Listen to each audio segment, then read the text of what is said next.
আচ্ছা, আমরা যখন শপ থেকে মোবাইল কিনি বা নতুন ফোন কিনি, আমরা কি একটা জিনিস কখনো ভেবে দেখেছি যে এই মোবাইল ফোনের যে বক্সগুলো থাকে সেগুলো এত মজবুত কেন হয়? লাইক এই ফোনটার বক্সটা দেখতে পাচ্ছেন, এটা কিন্তু অনেক মজবুত। এটা কাগজের তৈরি এবং খুবই পাতলা, বাট এটার মজবুত অনেক বেশি। এটা অ্যাকচুয়ালি আপনি কখনো কি নিজেকে প্রশ্ন করেছেন? বা আপনি তো জাস্ট মোবাইল কিনে ইউজ করছেন, বা এটার দিকে কখনো কি একবার মনোযোগ দিয়েছেন? এটার মজবুত হওয়ার কারণ হচ্ছে, দেখেন আমি ঘষি মারছি জোরে জোরে, তাও কিন্তু এটার কোনো নষ্ট হচ্ছে না, কোনো গোছাচ্ছে না, কোনো চ্যাপ্টা হচ্ছে না, কিছুই হচ্ছে না, অথচ এটা কিন্তু কাগজের তৈরি। এটা মজবুত হওয়ার কারণ হচ্ছে, ফোন হচ্ছে একটা সেন্সিটিভ জিনিস। ফোন একদমই খুবই লাজুক একটা জিনিস। ফোন যদি হাতের থেকে পড়ে যায়, বা ফোন যখন আনা নেওয়া করে, বা এক হাত থেকে অন্য হাতে যায়, এক জায়গা থেকে অন্য জায়গায় যায়, যদি বাই চান্স নিচে পড়ে যায় তাহলে সেটা ভেঙে যেতে পারে।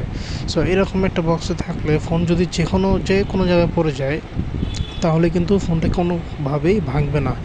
তাই এই রকম শক্ত বক্স তৈরি করা হয়।